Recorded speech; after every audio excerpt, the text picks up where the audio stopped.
Welcome back, fellow armchair generals. This is Gamer1745 here with my continuing playthrough of Hearts of Iron 3 with Black Ice 9, and of course we're playing as Italy this series. Okay, couple of things. When I say a couple of things, it may be more than two, but it's at least two.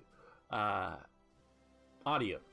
I adjusted the audio levels for the multiplayer playthrough and been adjusting them ever since, and getting a lot of feedback that things are too quiet.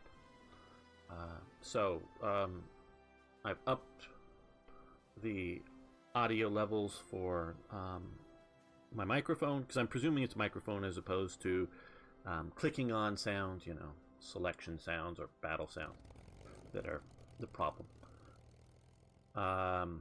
So oh, you can come over here.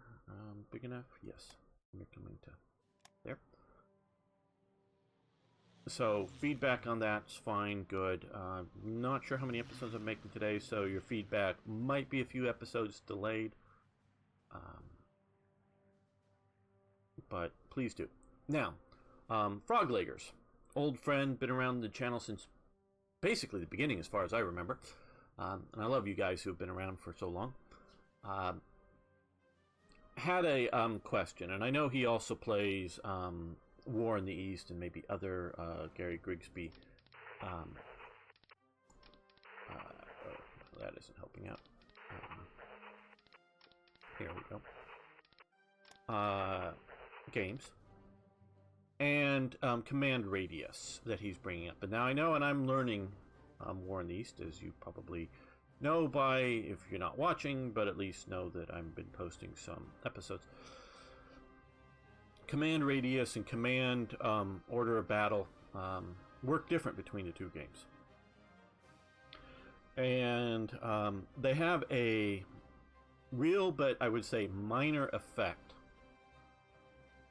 on Hearts of Iron 3. And the reason I want to say, and I want to be very upfront and honest about it, minor effect, and maybe not as big as people would say. I know a lot of people complain about now command radiuses are greatly expanded in Black Ice than normal, so you normally don't have the problem. Specifically clicked on this to show out of range and why he wasn't concerned. We're here. This is sort of maybe normal Hearts of Iron 3 command range, but the idea that you could command a corps commander could range up to there for a division is way out of it. Now, so players who've complained about this, and some of them maybe hate Hearts of Iron 3 because of it, like 4 because it doesn't have this problem. I'm not exactly sure, and it's probably different for different people, so why they hate the game because of this. But one of it is because I took to it instantly, and I mean within moments of starting Hearts of Iron for the very first time. Oh wow, you can do this? I mean, that was like sort of cool and shocking, and because my ROTC training, reading history, and whatever else, the idea of these multi-levels commands are just natural to me. So that wasn't a real problem.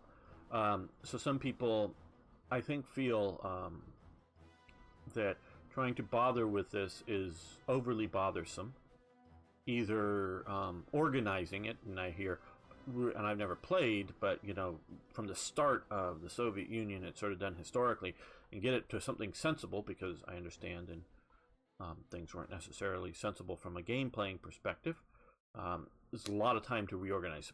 People don't like the organization of it. I find the organization fun. The other element that they don't like is, I know I'm taking a bit long on this, but I hope it's interesting. We'll get to some of the meat here in just a second, is keeping them up close to the action. Now, and so my advice to players, that if you don't like to worry about the chain of command, don't. Just don't. Don't attach any divisions to anybody. Don't just leave all your cores. Fine. And this is fine because of two reasons. One, if we were to click on like the Soviet AI, you'll find 99% of it in red. The command links, these things in red, because the AI cannot keep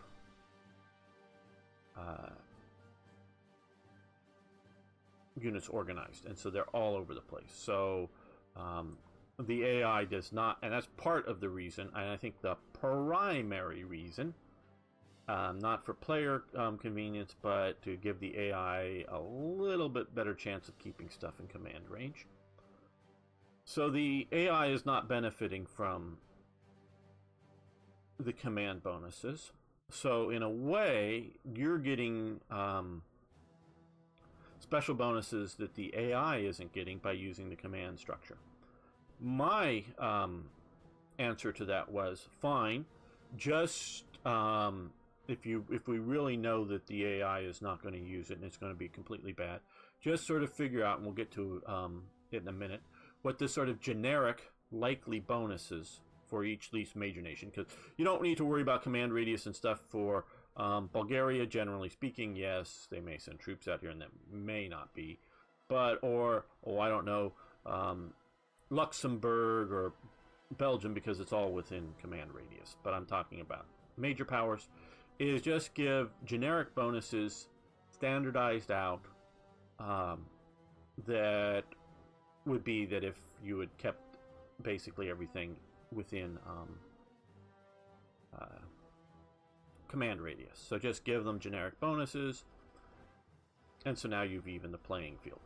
The other element, and which is to some degree related to this, is that a few people in earlier discussions, even before Hearts of Iron 4 came out, and I think some of it maybe before Hearts of Iron was released, discussing some of this stuff, one person, I forget who, got our Operation Barbarossa sort of set up and go, and then immediately disconnected all of his units from any command and control levels, and started Barbarossa, and then did that. And I don't know if he was having the Germany, because normally with the AI you need to have stuff under theater commanders, but maybe just attached. I forget exactly what he did, but the point is that he did it once with this all sort of command and control hierarchy organized up on one hand, and a second time without it organized up.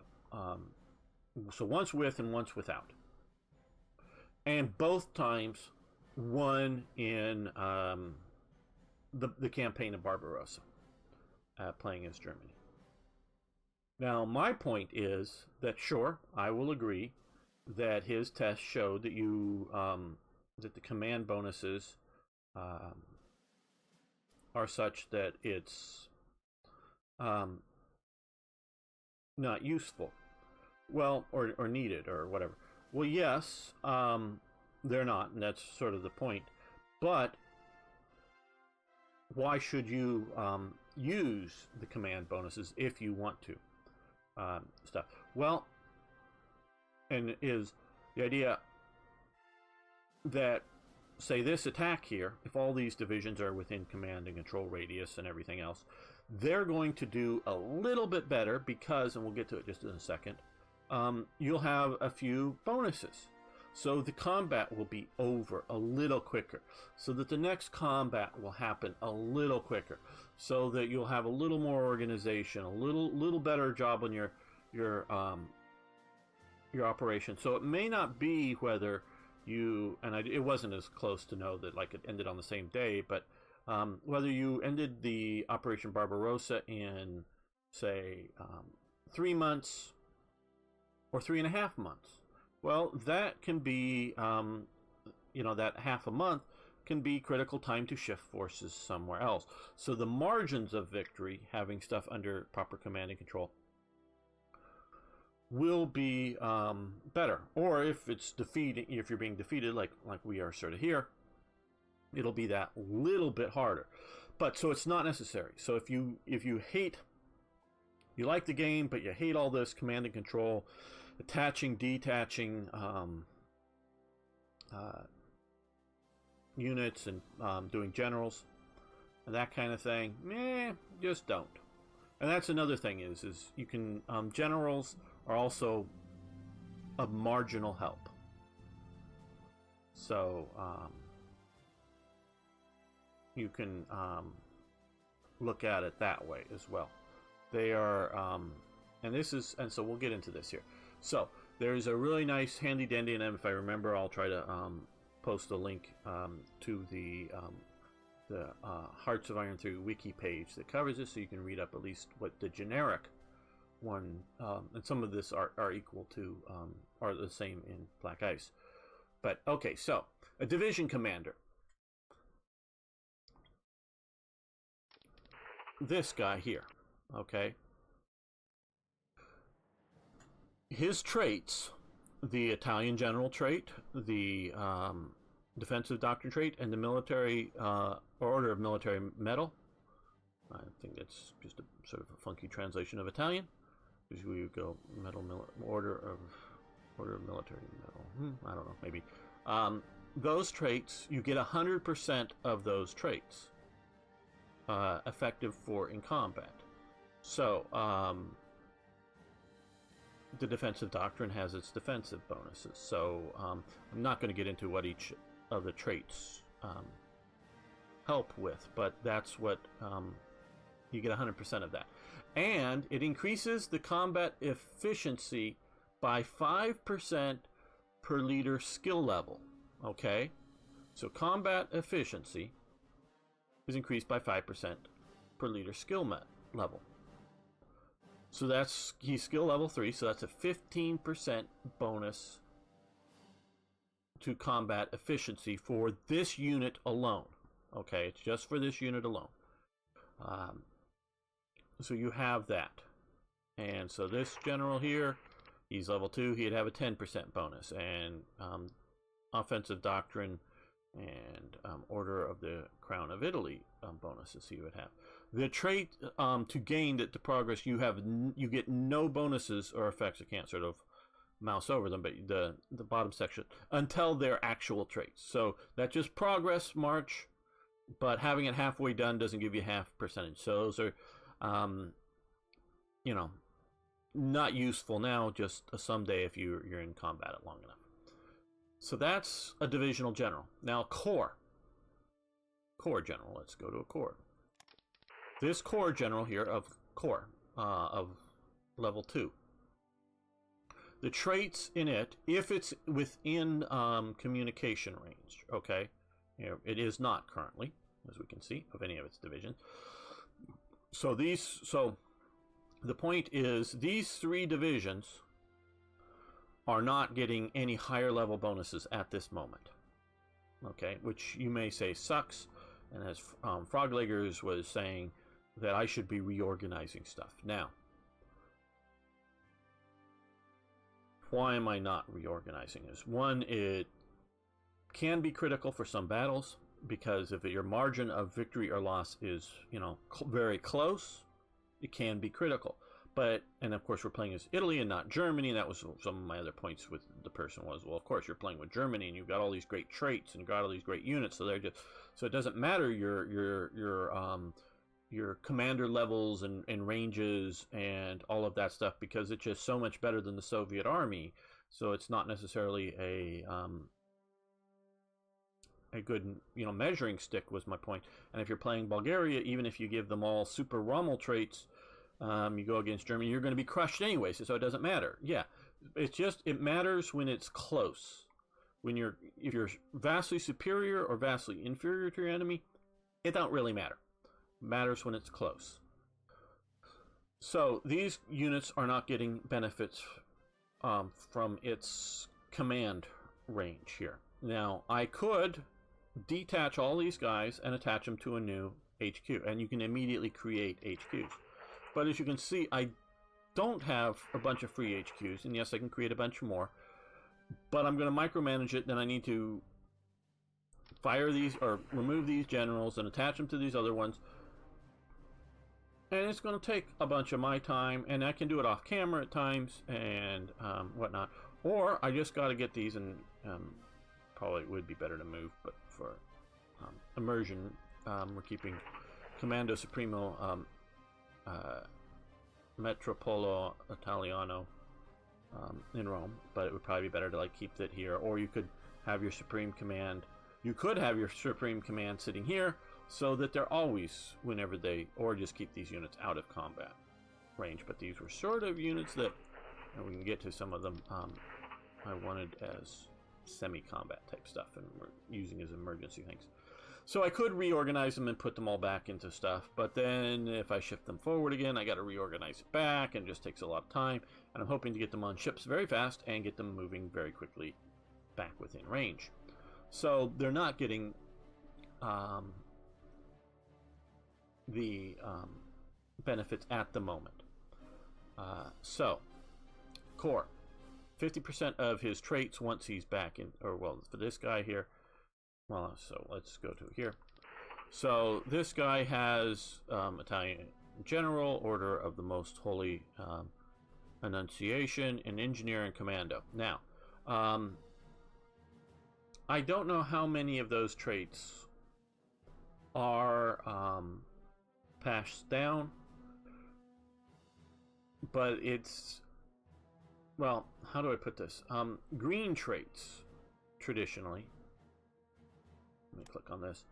These two, Old Guard, and I don't know if, and Trickster, and the reason they were originally green when everything else was brown was so that you would know that they actually need to be in combat. So Old Guard, the idea was is that experience gain negativity element is not being transferred to other officers, and Trickster, you had to actually be in the battle for Trickster to help out. With these other added traits, I presume they're being passed down and passed up, but I don't know, and I don't know what the testing shows.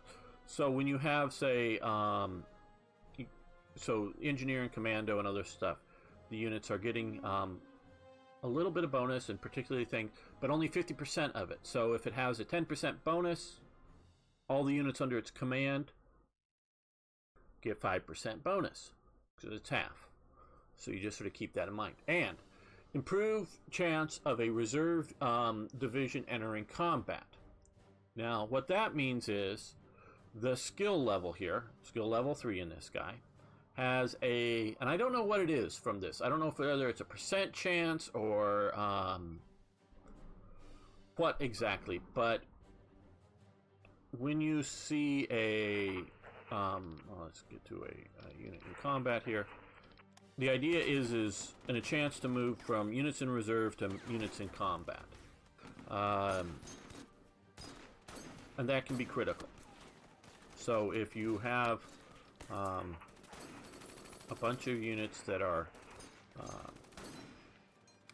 not getting it up into combat, and it's only a few of them that are in actual combat here, no, these are just that. So that helps out. So, but I really take this, other than the traits, Corps commanders are not very important, because mostly playing as Germany. Other ones, it seems to be that most of the divisions, in my experience, get into combat. So that's sort of the least important, in my opinion, command level. The next command level up is Army, okay? That which controls corps. And I think I'm going to just change this to a special episode, so I'll label it as such, because it's taking as long as it is, and it, I think, would be interest that I'll pull it out from the rest so that others may want to watch, put it in the tutorial section as well. The Army Commander. So this guy here.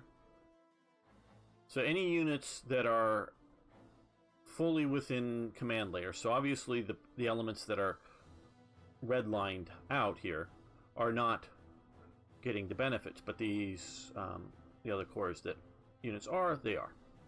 So he gets 25% of his traits. So if he has a 10% logistics bonus, say, 25% would be 2.5% a logistic bonus. So that's a help. You're really watering down your traits effectiveness. But here's where, in my opinion, is its most important thing for, and why Army is highly highly important, which maybe means I should be doing that's almost too good. Let's do him. So he is, it increases organization by 1% per skill level. So now all of these divisions that are under him, all of them that are in, again, in command range. So all of these divisions have now 4% higher possible organization level. So it can go up to 59.682, and the reason there's the 82 is because it's various texts and things that vary it. So it goes up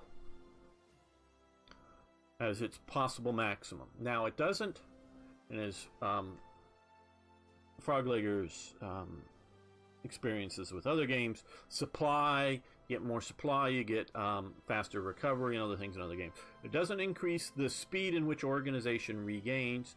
Now, other texts and doctrines will increase the regain speed of how fast, when not in combat, will it gain more organization. But just the maximum level of organization is higher because of the Army level command, and it's 1 point or 1% higher per point of skill level for the general. So that's important. So if you have a 4 or 5 level skill general, that's a 4 or 5% level organization increase. That's very useful. So that's what an army. Now, an army group. This is a group that controls armies, or a command level that controls armies, so we're not being redundant. All units that are in proper command range, again, get a 12.5% of the bonus from the traits. So now you're getting, so if it's a 5% increase, it's not even a percent of a bonus. So if it was a 10% bonus, shall we say, for, I don't know, logistics wizard or something, at a 12.5%, you're basically getting a 1.2% bonus on logistics. Very, very minor for the division at the divisional level. So it's very, very minor, but still useful. So so the traits, now of course that logistics wizard, you can have a logistics wizard at each level of command, and they will all stack up for a great bunch of bonuses. The most 100% down at the division level and decreasing as you go up. So that's important. It's useful. I'm trying to think. Yeah, so pay attention to the traits, but it's not, if no one else has Hill Fighter and I don't, let's see, Hill Fighter here. Let's go Hill Fighter. Yeah, it's somewhat rare.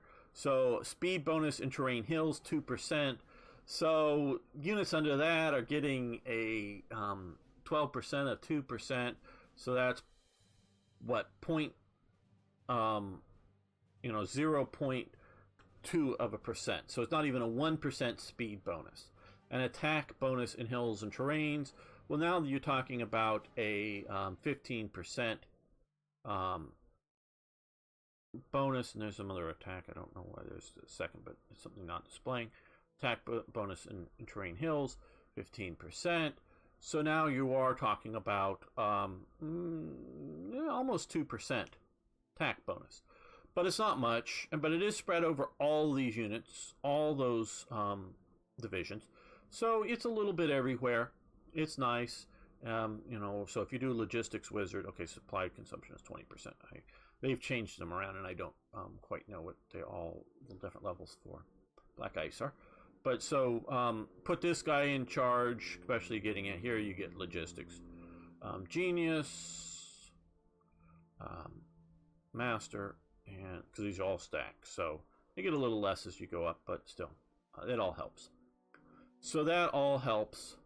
But what really helps, in my opinion, is decreased supply consumption 5% per leader skill level. Okay, so for skill level 4, that is a 20% decrease supply consumption, and that is vitally important. Again, we can talk about these are all sort of things marginal, but where that really comes vitally important is, one, the units under all these units, including the corps as they use supplies and the army use supplies and HQs, as well as the field units under this general, will get a 20% decrease in supply consumption. So that means 20% of supplies less production needed to produce.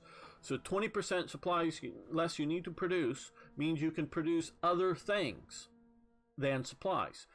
New aircraft, reinforcements, because you have come over here to reinforcements or move it to upgrades. So that 20% decrease of needed supplies for all of the units under his command is vitally important. Plus, the second, and maybe even more important, is that these units need here 20% less supplies. Now, you may have said I just said that. Yeah, but that means there's 20% less supplies needed to get over this terrain, and infrastructure level, and travel with the supply tax as it moves from province to province to province. It means less supplies need to come in through this port. It's only a level 3 port, so we have all these units, so it's 20% less supplies need to get there, and all that. So it's not just that you need to produce 20% less supplies. In tight situations and all this stuff, you have less of a supply problem, decreased by 20%. That, to me, is critical. So in my opinion, the two most critical, and I don't always pay attention to this, partially because of trying to keep the game going, nice speed, partially for immersion, so you use sort of historic commanders and other things like this. But the two most critical is army level, increased by 1% per skill level of organization, and the decrease in supply by 5% per skill level. Those are the two most important commands to have the highest skill numbers. Then the third, in my opinion, is the divisions, because there's very good reasons to have, because that's combat efficiency 5% per level. So if you were to have a level 5 general at a divisional command level, that's a 25% combat efficiency increase, which is considerable. That's on top of everything else. So the least important to me is the core. Now we'll get to the second most, in my opinion, command level, and that is the theater commander. The reason it is so minor to me, and now I have this guy here because there are bonuses, and definitely like logistic wizards and master and genius. It does, all that stacks up, so that's useful, but it only gives 6 0.25% of each of these traits. So you need, pretty big bonuses for those to really start more than 1% effect on things. But it's spread out for every unit under this guy's command.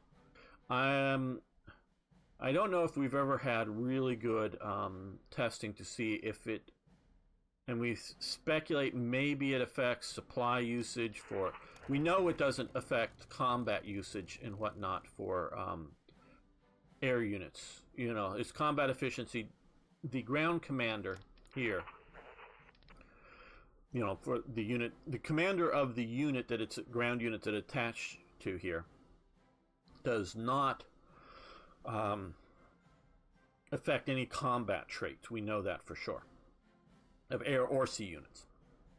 So his skill level has, and his traits, even if they're air type combat traits, has no effect on its effectiveness in combat. There's still, I don't know if anybody's really tested out or unsure of, it's like logistics. You get a logistics bonus. They use less supplies, but I don't even think that matters. So basically, they're mostly for show, and that's why I like, although there's nothing attached to here, put this level 0 guy who has a meddling general command in it, because it doesn't really matter. So your supreme command, its traits are spread out everywhere that's under its command, but is incredibly minor. So that's very little things.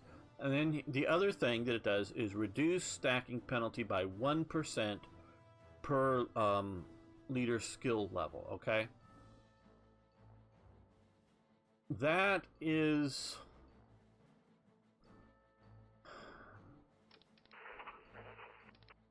I'm trying to think. Well, if you're not overstacking your units, that's of no benefit at all. And quite honestly, I'm not quite sure what the stacking penalty is, but it's meant to reduce the idea that I'm just going to have and eventually it is bad. So you don't want to have 20 armory divisions all stacked up in one location. It actually becomes very bad for you. So a 1% penalty in stacking, I just don't worry about it, because if I'm overstacking, I'm going to do it for a reason, because I need to concentrate force, or like here, we're all withdrawing through this one province that we got to get out before we get cut off and overrun. And I'm worried about that. I really sort of am. And if we don't get out, I don't think we're gonna be able to fight our way out here. So I'm cringing over this.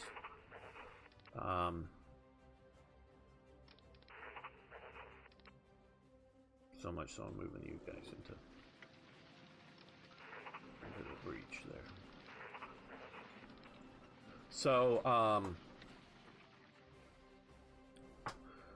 to me, theater commanders, whatever. Not that important. Now, of course, I'm not an idiot. I'm not a fool. So I don't want to put, where is he here? Hitler in charge of anything. Well, I normally put as much as I can. If you do the Führer bunker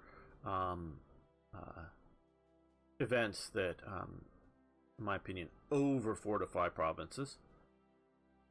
I really love the Black Ice guys. I think they do a great job.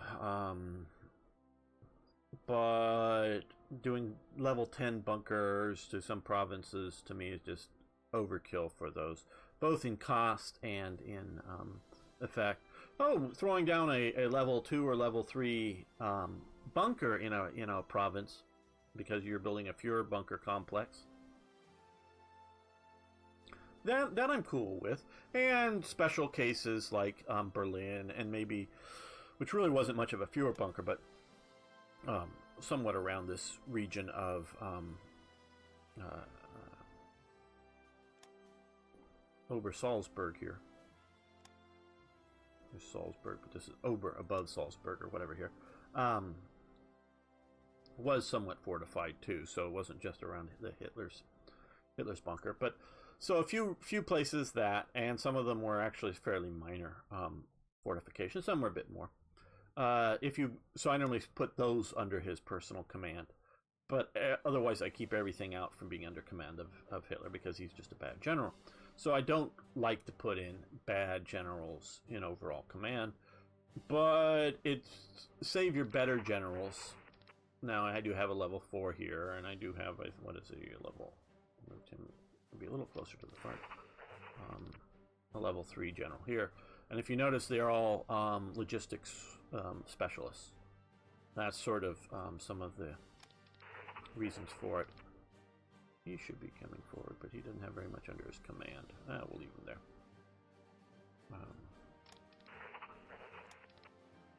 He's down here, where I'm moving these guys. Now, a lot of these units are so minor, I haven't really sort of bothered with command levels, but yeah, they should be. So that's sort of command and control element. Now, I also want to specify another element here, and on this sort of special episode.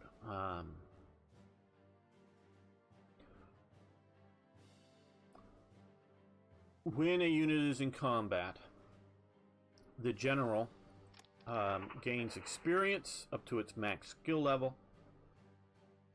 It's in the code what different generals' max skill level is. You will note sometimes you'll see a little in parentheses max after it, so you know it's maxed out. But it will gain a max skill level, and depending on the conditions of its fighting, it'll gain traits. Traits are only gained when it's an actual combat. Skill level, and you can see below experience, is just percent to get to the next skill level, basically. So skill level 3, experience 14%. Once it gets to 100%, it goes skill level 4, experience 0. And then restarts over again. Experience levels don't matter, only just in its climb to the next skill level. So, but, and it's, I think divided the same way, is all the units that are in combat for this corps, this general gets experience points of 50% of what the general in combat does. So he doesn't gain any new traits, he doesn't, but you gain more experience the more units you have in combat. So he climbs faster at about, I do believe, a 50% rate. And so that goes up. So the idea of, you can just have one corps commanded, one division in a corps, that's fine. Traditionally, sort of, I would say that most common was sort of three divisions in a corps. And sometimes they would go much more. It varied for various reasons in different armies. But normally it was about 3. 5 seems like a very sort of natural maximum. And that's sort of the way it's set up. But this sort of shows to you that the more you have under it, the faster he'll go up. Plus, since it doesn't matter, I would have designed the game differently, is that it's divided up to the number of divisions under his command. So, like for his traits, would be 100% if it's one division, it'd be 50% if it's 2 divisions, it'd be, and so on. But it is not. It is just 50% for all of its divisions, 1 or up to 5. Oh, max is 5 under any corps level except for the Supreme Command, with the one caveat, unless a modder adds an order of battle that has more than 5 in that order of battle. But as soon as you remove one, you can never reattach it back. It's there. You can break them up, but you can never form them back up. It's only if you're loaded by an order of battle loading thing, if you know modding. So you want to, as much as practical, and it's not something you need to worry about, but you want to put 5 divisions under one division commander, both so that he climbs faster, and if he has good traits as well as overall skill level, it's spread out amongst more divisions. Same for these other levels. Now this would be just a 25% increase in skill Again, not increasing any traits. Oh, and if I do believe if you move like these guys, they're getting both skills from skills from being in combat, experience from being in combat, plus the other units that are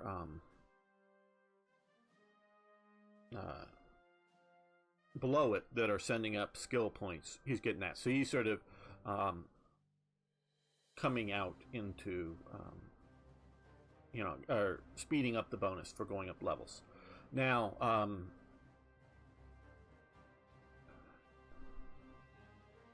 I'm not doing it too much here, and it's not been very successful here. Having corps or possibly armies in combat can be a good thing, but mostly it's a bad thing. Why is it bad? Well, and these are specifically made for combat here, so and Black Ice does it. When a corps is in combat, it's taking casualties.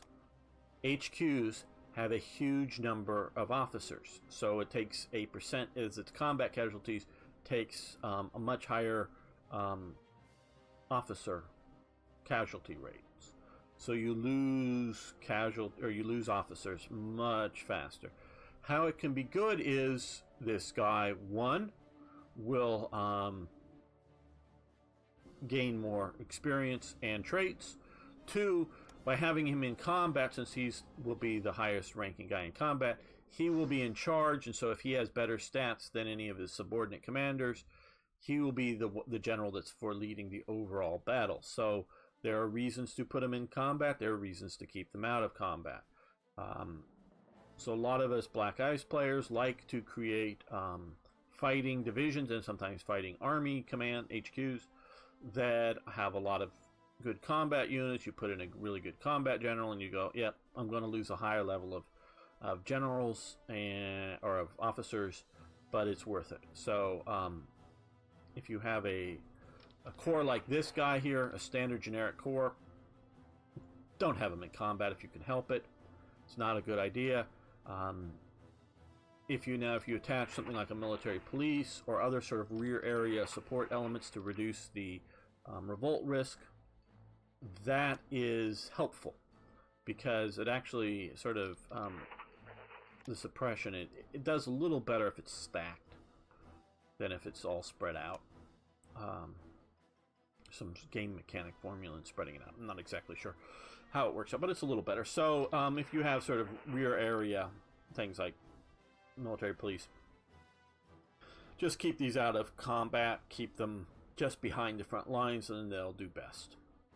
But if you sort of have a combat HQ, you can do that.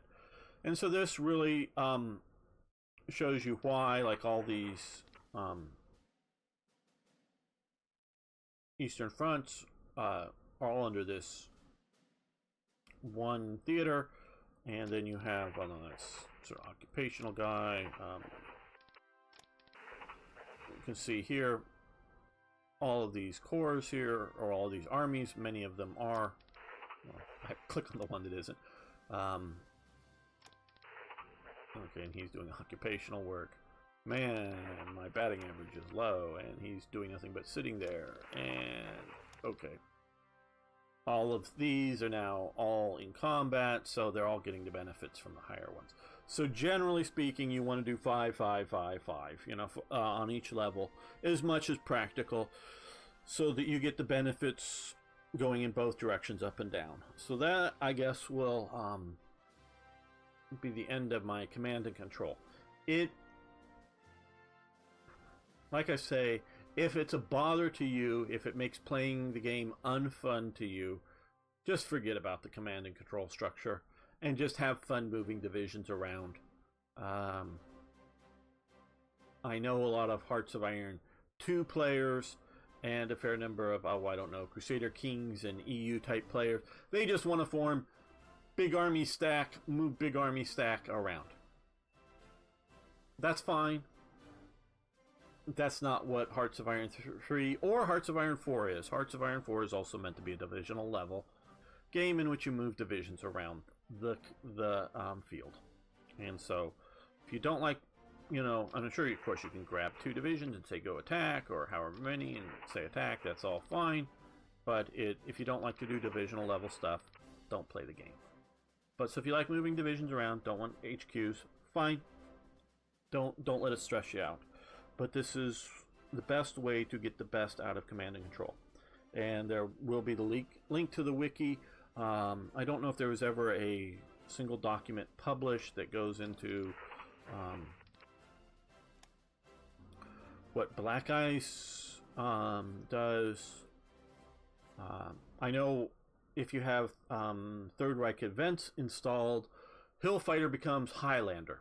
I did a mixture, and some of the German players didn't like what I was doing on some of the stuff, because some of the traits I went with sort of German names.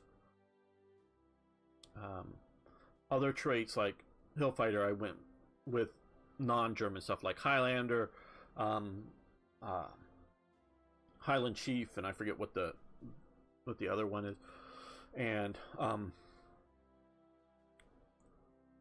because Ranger, but then I forget what the other two. So I was a little more creative, and instead of Logistics Master and Logistics Genius, it was Logistics Wizard and Quartermaster and some other. So I went around and Engineer is the basic level, since these are mostly, and then it goes like Pontoonier and forget, but you have a bunch of a Master Trickster is a Puka. Does anybody know what a Puka is? You get bonus points if you, and you probably might even be able to Google it just by my pronunciation of the word Puka. You know what a Puka is? That's a Master Trickster. A Puka is a Master Trickster, if you know what that is. And it has nothing to do with military stuff. But so now these medals are all Black Ice things. But so I went in and was a bit more creative on some of the titles than that. But I didn't change any of the values, just change the name that you see. So it doesn't the name change doesn't affect. It was like Winter Specialist and then Arctic Warrior or something, and I forget what not. But just being a little more creative than the Black Ice people.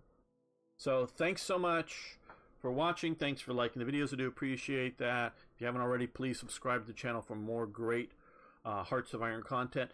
And if you have questions, suggestions, corrections, because all I did is have the one basic chart up for this. If you have some corrections to it, please post them below. I'll chat with you there. And so if you're watching this later on, scroll down after this or before or whatever, but scroll down and see if there's any corrections to what I've been saying or other play tip suggestions regarding chain of command and hierarchies and that kind of thing. You can read about them below. Thanks so much. See you next time for more Hearts of Iron.